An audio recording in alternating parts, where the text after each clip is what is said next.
jauh dari kesulitan, maka lapangkan orang lain. Itu janji Allah. Dan salah satu proses untuk bisa melapangkan kesulitan orang lain dengan harta. Siapa yang melapangkan kesulitan seorang beriman, maka Allah akan lapangkan dia kesulitan dunia. Itu janji Allah Subhanahu wa taala. Kemudian dalam hadis yang lain, "Wa man yassara 'ala mu'sirin yassarahullahu 'alaihi fid dunya wal akhirah." Barang siapa yang memudahkan orang yang sulit bayar hutang, maka niscaya Allah akan mudahkan bagi dia kesulitan dunia dan akhirat. Bapak ibu saudara-saudari, saya sering menyinggung orang-orang yang diluaskan rezekinya oleh Allah. Kalau ada orang yang berhutang kepada kita, kemudian dia bayar hutang, padahal kita sudah tidak perlu lagi dengan apa yang ada pada orang tersebut. Kita tidak terlalu butuh, tidak terlalu memerlukan piutang-piutang tersebut. Ya mbok yau dibebaskan. Bebaskan. Apakah kita tidak ingin menggapai pahala seperti yang disebutkan dalam hadis riwayat Bukhari? Apalagi hutangnya cuma gope, ya, hutangnya cuma 10.000. Ini cerita hutang 10.000 dibawa-bawa kemana-mana sampai ke kelurahan. Subhanallah. Anda punya ratusan ribu, masih mengharapkan 10.000. Saya yakin, saya tahu itu hak, boleh diambil. Tapi ada yang lebih luar biasa lagi. Rasulullah SAW bersabda dalam hadis riwayat Bukhari, Kana rajulun min bani Israel yudayinun nas. Ada seseorang dari Bani Israel, dia suka menghutangi orang lain. Kemudian fa idza ra'a mu'siran qala li fatahu tajawaz anhu la'alla Allah an yatazawajana. Kalau ada orang yang sulit bayar hutang karena dia suka menghutangi orang lain, kalau ada orang yang sulit bayar hutang, maka dia berkata kepada para pegawainya, kepada anak-anaknya, sudah bebaskan saja, semoga Allah membebaskan kita. Maka kata Rasulullah sallallahu alaihi wasallam, fatajawazallahu anhu, maka Allah pun membebaskan dia dari api neraka. Pokoknya ibu-ibu, bapak-bapak yang punya hutang, tunggu aja, banyak yang membebaskan hutang hari ini.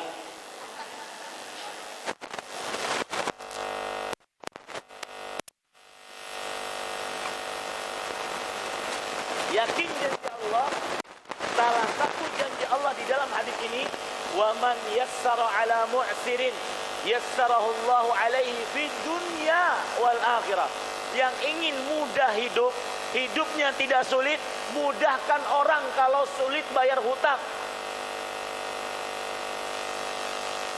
Dan saya sering mengatakan di mana-mana, ya, bukan pekerjaan yang nyunah, pekerjaan debt kolektor untuk mukulin orang. Kenapa?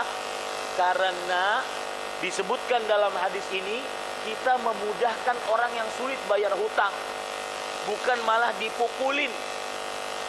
Jadi kalau ada ibu-ibu, saudari-saudari sekalian, bapak-bapaknya jadi tukang pukul untuk mengumpulkan hutang orang, Pak, berhenti Pak, nggak nyunah. Allah Subhanahu wa taala berfirman, wa in kana dzu usratin fanadhiratun ila maisarah. Jika ada orang sulit bayar hutang, mudahkan. Tunggu sampai dia mudah bayar hutangnya. Dan keistimewanya lagi, janji Allah di sini, yassarahullahu alaihi fid dunya wal akhirah. Allah akan mudahkan dia di dunia dan di akhirat. Bapak Ibu tahu bagaimana kesulitan akhirat? Sampai kita tergugah untuk membebaskan atau melapangkan orang yang berhutang, atau menunggu orang yang berhutang. Kita lihat ya, karena kadang-kadang kita harus jelaskan sebuah keutamaan, itu harus dijelaskan. Karena kadang-kadang orang mendengar keutamaan itu tidak tergugah. Contoh ya, orang mendengar keutamaan tidak tergugah, misalkan inna fil jannati mi'atu darajah. Rasul SAW bersabda seperti itu dalam hadis riwayat Bukhari. Sesungguhnya di dalam surga itu ada 100 tingkatan. Ya. Maka barang siapa yang mengamal demikian maka dia akan naik tingkatannya. Orang ini dari mana keutamaannya? Nah, kenapa dunia itu tidak ada? Saya menjelaskan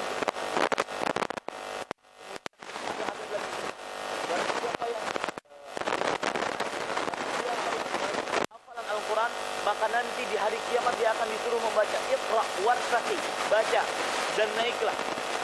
Iqra warattil kama kunta turattil fid dunya, bacalah dan bacalah dengan pelan sebagaimana kamu membacanya di dunia.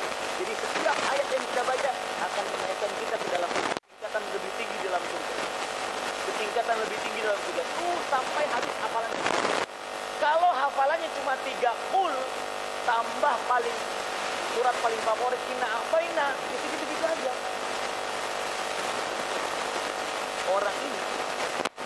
Orang ini hafalannya sedikit.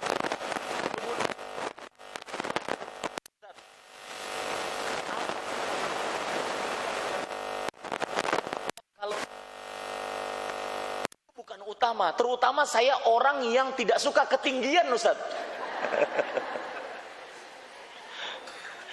Jadi ini harus dijelaskan keutamaannya. Sama seperti ini. Man yassara ala mu'sirin. Barang siapa yang memudahkan orang yang sulit bayar hutang, yassarallahu alaihi fid dunya wal akhirah.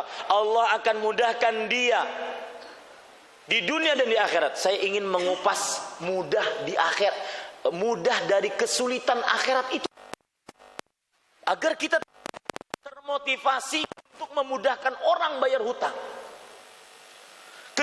Akhirat luar biasa sulit. Di antaranya tentang padang mahsyar tadi. Rasul sallallahu alaihi wasallam menjelaskan bahwasanya kita akan datang sehelai kain pun, alas kaki, tidak membawa apa-apa, tidak terkhitan. Kalau kita lihat, Pak, orang wukuf di Arafah itu ada tenda-tendanya, itu masih mending. Ini di padang mahsyar tidak ada satu tiang pun. Kenapa Allah ciptakan gak ada satu tiang pun? Karena tidak ada yang bisa berteduh darinya. Dalam keadaan, lihat ya, sulitnya hari kiamat. Mudah-mudahan setelah ini banyak yang membebaskan hutang. Dia tahu sulitnya hari kiamat. Sehingga kalau tahu sulitnya hari kiamat, dia akan membebaskan hutang. Karena cara agar mudah di hari kiamat dengan membebaskan hutang. Coba perhatikan baik-baik. Sulitnya hari kiamat sudah dikumpulkan sedemikian rupa. Matahari, kita sekarang ini, jarak antara kita dengan matahari itu miliaran kilometer jauhnya. Itu saja sudah panas luar biasa. Saya pernah jalan di atas aspal di Arab Saudi. Waktu itu ada orang yang kehilangan sendal, kemudian ngadunya ke saya, Ustaz, sendal saya hilang. Oh iya, silahkan pakai ini. Habis itu saya bingung, saya jalan pakai apa ya? Sudah mencoba jalan di atas apa? Di atas aspal. Subhanallah, jangan 5 menit, 1 menit kaki saya melepuh. Saya bilang, dan Arab Saudi kalau sudah panas, musim panas musimnya itu bisa 49 derajat Celcius. Dalam hati saya, ini matahari jauh miliaran. Bagaimana seperti yang disebutkan oleh Rasulullah SAW ketika padang mahsyar, lihat sulitnya hari kiamat. Tudna syams hatta yakunu ma baina wa baina illa mil aw milain. Didekatkan matahari sampai jarak antara kita dengan matahari hanya 1 mil atau 2 mil. Itu kalau hitungan mil kita sekarang 1,6 kilometer, kalau 2 mil berarti 3,2 kilometer. Dekat sekali. Makanya tidak heran setelah itu kita dapat orang yang tenggelam dengan keringatnya, ada orang yang kelelep dengan keringatnya, ada orang yang keringatnya sampai dadanya, sampai pinggulnya, sampai lututnya, sampai 2 mata kakinya. Tidak heran kita dapati orang seperti itu, karena memang sulit hari kiamat. Itu kesulitan hari kiamat. Belum lagi kalau berbicara tentang sirat, sulitnya hari kiamat tentang sirat. Rasulullah sallallahu alaihi wasallam menjelaskan ketika beliau ditanya, "Aina yakunun nas hina tubaddarul ardu ghairal asral ardi was samawat. Di mana manusia ada ketika bumi diganti dengan bumi yang lain, langit diganti dengan langit yang lain? Rasul sallallahu alaihi wasallam menjawab, hum fil zulmati dunal jisr. Mereka dalam keadaan gelap sebelum naik ke atas sirat. Jadi itu gelap, Pak. Kalau gelap butuh apa? Cahaya. Yang bisa mendatangkan cahaya ini orang yang wa man yassara ala mu'sirin yassarahu Allahu fid dunya wal akhirah. Barang siapa yang memudahkan orang yang sulit bayar hutang, Allah akan mudahkan dia di dunia dan di akhirat. Sudah itu sirat itu dahzun, becek, mazillah, menggelincirkan. Ahaddu minas saif, lebih tajam daripada pedang. Adaqqu minas sya'ar, lebih tipis daripada rambut. Itu kesulitan hari kiamat. Maka yang ingin lepas dari kesulitan ini, yang ingin mudah, bebaskan orang, mudahkan orang yang sulit bayar hutang. Ini janji Allah. Ini yang harus kita yakini. Aduh Ustaz, 1 juta. 1 juta Anda punya puluhan juta. Dan ingat, yang Anda miliki sekarang di dunia itu bukan milik Anda di akhirat. Saya katakan kepada Bapak Ibu, saudara-saudari sekalian, yang sukanya ngitung-ngitung uang, kalau di nominal rekening tabungan, buku tabungan itu kadang-kadang dia paling paham. Kalau komanya berubah itu dia paling hafal. Betul apa betul? Paling hafal, ya. Ketahui.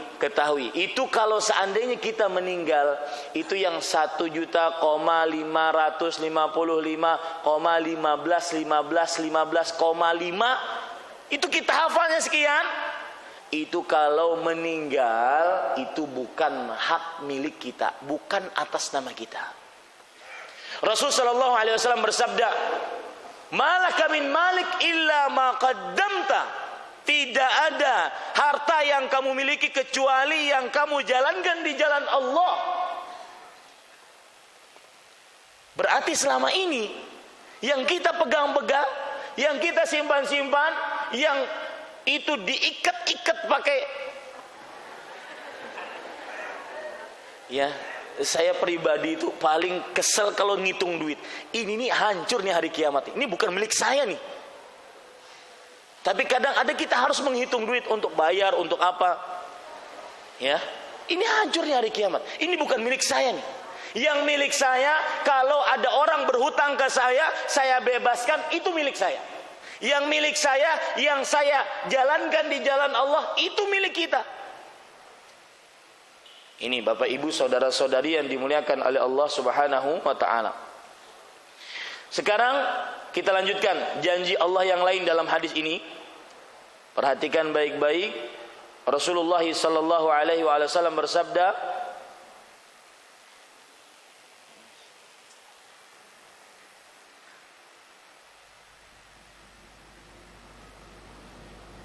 ya, sebentar.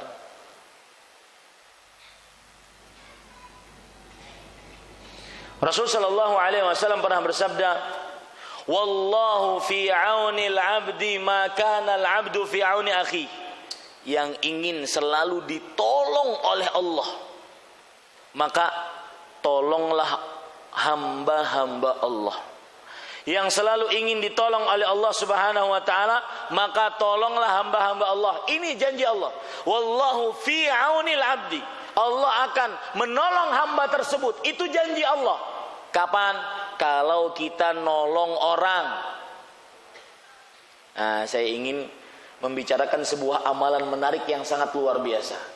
Dalam hadis yang diriwayatkan oleh Imam At-Tabarani, Rasul sallallahu alaihi wasallam bersabda dari hadis Abdullah bin Umar radhiyallahu anhuma, ketika beliau ditanya, ayyul amali ahabbu ilallah, amalan apa yang paling disukai oleh Allah?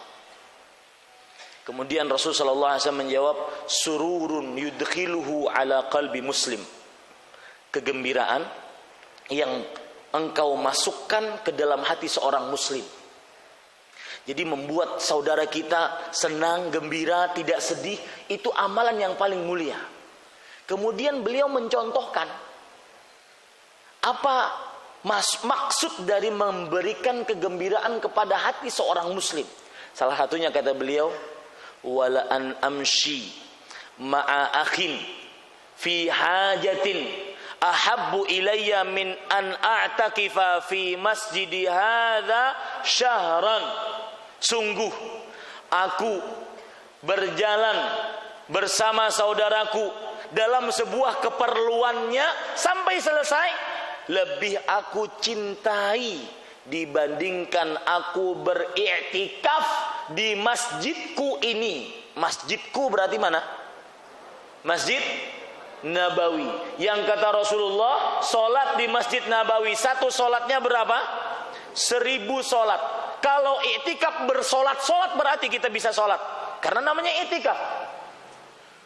Menemani teman dalam sebuah keperluan sampai selesai, maka itu lebih disukai oleh Rasulullah dibandingkan beriktikaf di Masjid Nabi Muhammad SAW selama sebulan. Ini menunjukkan amalan agar salah satu orang, contoh orang yang menolong saudaranya seperti ini. Ketika diajak untuk bepergian, apalagi kalau diajak makan, cepat-cepat aja itu, Bu. Ya, cepat-cepat aja. Dan saya ingin menyinggung di sini bapak-bapak yang sering kalau diajak ibu-ibu ke pasar, ya, sering menolak. Ingat tuh hadis tadi. Ini pokoknya habis ini kita ke pasar semua. Ya. Wallahu fi aunil 'abdi ma kana al-'abdu fi auni akhi. Allah akan menolong seorang hamba selama hamba tersebut menolong saudaranya. Ini janji Allah, harus kita yakini. Dan menolong itu tidak mesti harus dengan harta. Apapun bisa kita tolong. Apa saja, fikirankah, usulkah, sarankah. Ya, ini janji Allah. Anda ingin ditolong oleh Allah, maka perhatikan, tolonglah hamba Allah Subhanahu wa ta'ala. Ada hadis menarik lagi, Pak, tentang janji Allah dalam perihal tolong menolong, dalam perihal harta ini. Ini janji Allah juga. Ta'arraf ilallahi firraha ya'rifka fi syiddah. Dan sebelum saya jelaskan hadis ini, salah satu sifat buruk manusia adalah kadang dia mendekat kepada Allah kalau lagi kepepet doang. Ya, kalau lagi kepepet saja baru ingat Allah. Kalau sudah hutang sana sini, tadi pas saya di perjalanan ada yang nanya ke saya, bagaimana bayar hutang Ustaz? Apakah kita boleh ngutang lagi untuk bayar hutang? Pak, jangan gali lubang tutup lubang dong. Ya, kalau pada saat itu baru kita minta sama Allah.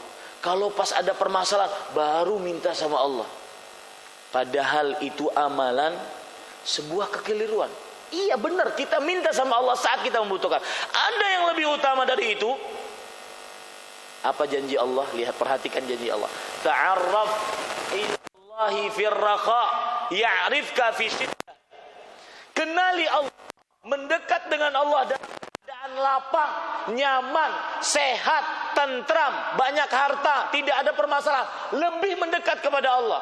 Maka apa janji Allah? Ya'rifka fi syiddah. Niscaya Allah akan mengenalimu ketika kamu dalam keadaan sempit. Dan ingat, Pak, sebagian kita ini kalau sudah nyaman, lapang, itu kadang-kadang lupa diri. Ya, lupa diri. Seakan-akan dia hidup seperti ini bisa sampai mati. Siapa bilang?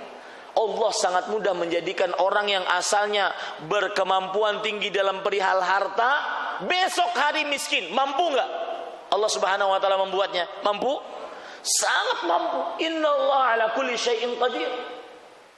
Lihat Karun, ikon, simbol kekayaan dunia. Hanya satu hari saja Allah Subhanahu wa ta'ala melumatkan kekayaan Karun dan Karun sekalian.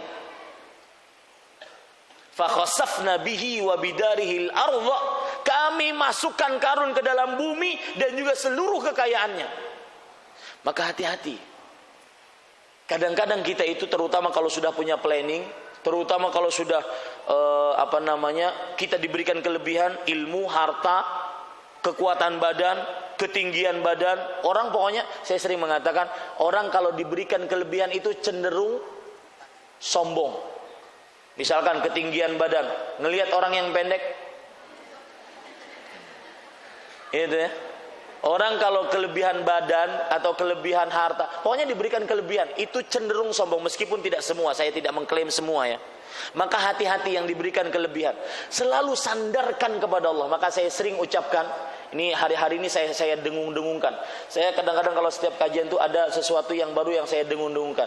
Di antaranya, kiat jitu agar tidak ujub, sombong, congkak, kelebihan yang ada pada Anda sandarkan kepada Allah. Dalam bahasa lain, kiat jitu agar selalu merendah hati, kelebihan yang ada pada Anda sandarkan kepada Allah. Jangan seperti Fir'aun, yang mana dia diberikan kekuasaan, dia langsung mengatakan, ma alimtu lakum min ilahin ghairi, aku tidak mengenal bagi kalian sembahan kecuali aku. Dan kesombongan itu semakin hari semakin tinggi kalau tidak diobati. Makanya Fir'aun setelah 40 tahun mengatakan perkataan tadi, dia langsung mengatakan sebagaimana dikatakan oleh Abdullah bin Abbas, ana rabbukumul a'la, akulah Rabb kalian yang paling tinggi. Orang yang diberikan kelebihan cenderung sombong. Karun diberikan kelebihan harta, kunci-kunci kekayaan Karun dibawa oleh puluhan orang, itu baru kuncinya, bukan kekayaannya. Simbol kekayaan dunia. Kalau di BSD ini, di bawah gedung ini, ada harta tersimpan, itu hartanya siapa? Karun. Padahal Karun gak pernah datang ke Tangerang nih. Saking kayanya Karun. Karena kekayaannya dia sombong. Dia mengatakan, innama utituhu ala ilmin indi. Ini perhatikan para pedagang.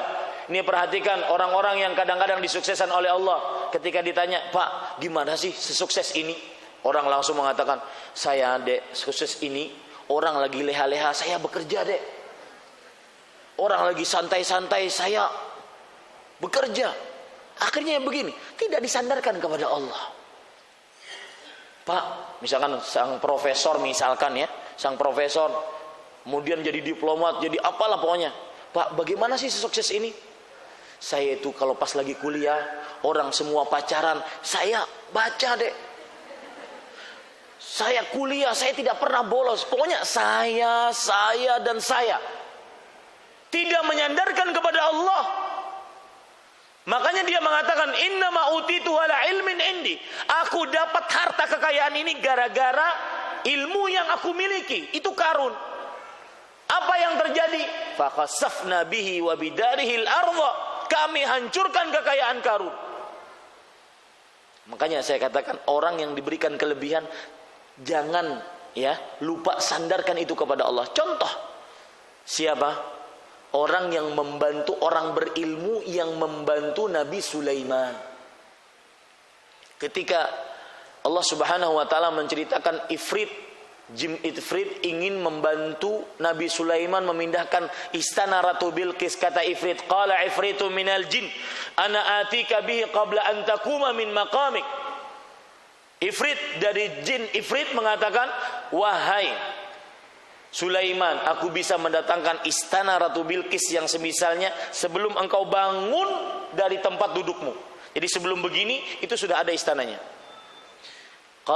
Kemudian dia sombong, lihat. Wa inni alaihi laqawiyyun amin. Aku sangat kuat untuk itu. Apa yang dijawab oleh Allah Subhanahu wa taala? Qala alladzi 'indahu 'ilmun minal kitab ana atika bihi qabla an yartadda ilaika turfuk. Orang yang berilmu mengatakan, lihat, orang berilmu beda. Aku akan bisa mendatangkan istana yang semisal dengan istana Bilqis sebelum engkau berkedip. Kan pada berkedip semua tuh. Nah, sebelum itu ada istana.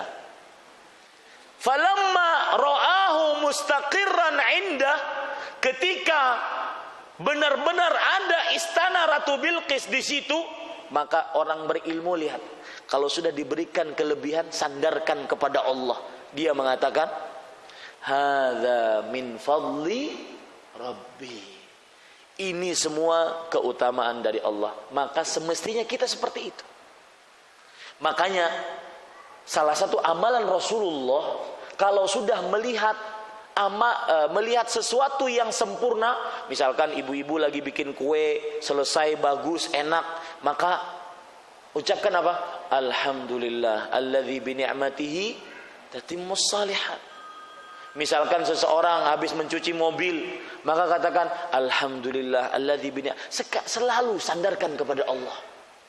Alladzi bi ni'matihi tatimmus shalihat. Segala puji hanya milik Allah yang dengan nikmatnya sempurna amalan-amalan baik. Nah, tadi kita kenapa ke permasalahan ini? Karena Bapak Ibu saudara-saudari yang dimuliakan oleh Allah, ada kebanyakan manusia kalau seandainya dia perlu saja kepada Allah baru dia berdoa. Kalau tidak perlu dia seakan-akan tidak lupa sama Allah Subhanahu wa taala. Ini keliru. Padahal di sana ada keistimewaan dan janji Allah.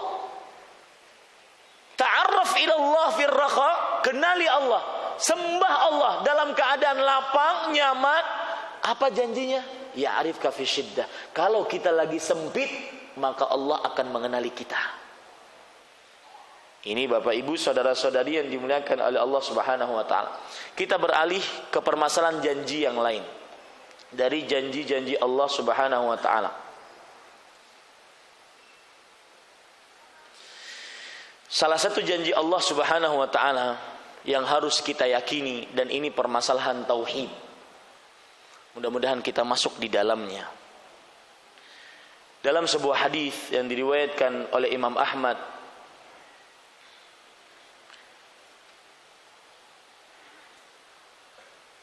ya, sebentar. Diriwayatkan oleh Imam Tirmidzi juga, ini hadis. Ya, perhatikan.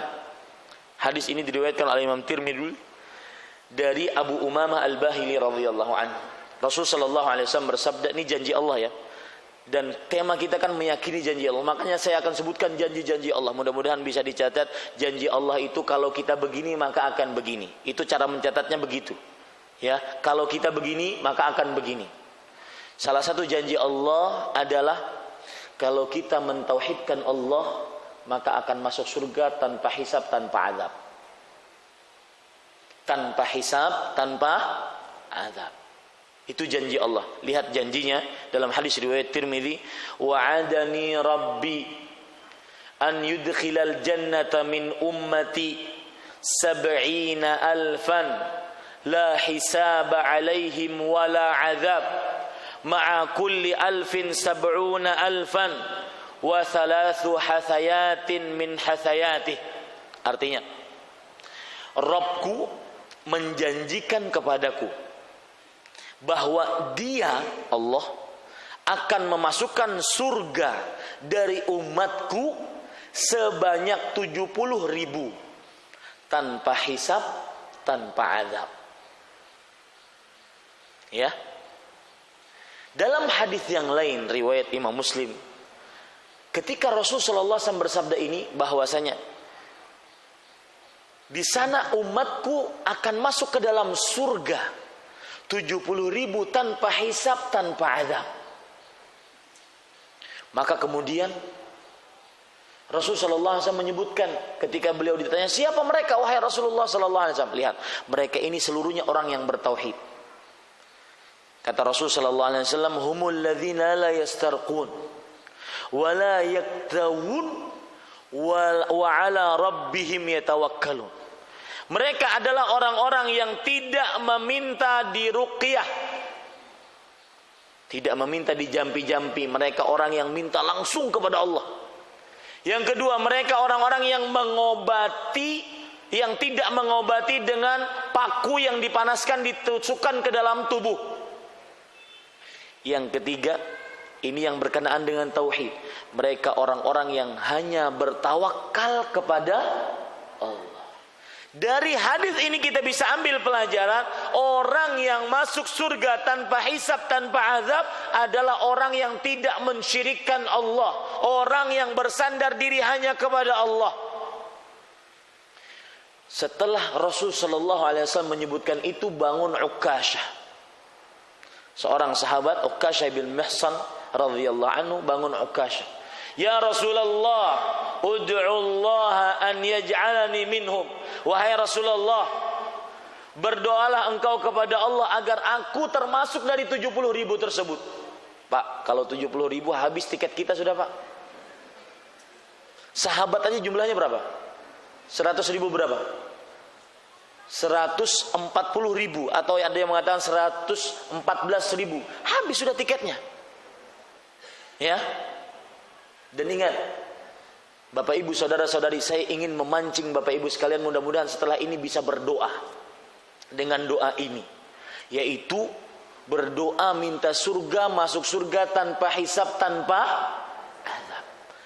Dalil yang saya sebutkan tadi tentang hadis Uqashah itu dalil membolehkan bolehnya minta surga kepada Allah tanpa hisab, tanpa azab. Enak, Pak, masuk surga tanpa hisab, tanpa azab itu nyaman. Tidak perlu diteliti. Kamu dapat ini dari mana? Dapat cepek dari mana? Gopek ini dari mana? Kamu gunakan kemana? Itu nggak perlu. Namanya hisab, tanpa azab. Ya, maka mulai saat ini mungkin bisa berdoa, ya Allah, masukkan aku tanpa surga, tanpa hisab, tanpa azab. Enak. Bahkan apalagi Rasul sallallahu alaihi wasallam pernah bersabda, "Man nuqishal hisab faqad halak." Barang siapa yang ketika hari hisabnya dia benar-benar diteliti, maka sungguh dia akan binasa pasti. Nah, Bapak Ibu, ini janjinya. Orang yang mentauhidkan Allah akan masuk surga tanpa hisab, tanpa azab. Maka sekali lagi, jangan pernah kita berpaling dari Allah. Jangan pernah, walau sekalipun, mensyirikkan Allah subhanahu wa ta'ala. Kemarin saya ditelepon oleh ibu-ibu, nangis. Kenapa? Ustadz, apakah saya telah berbuat syirik? Kenapa, Bu? Saya menolong orang agama lain untuk mengakikahkan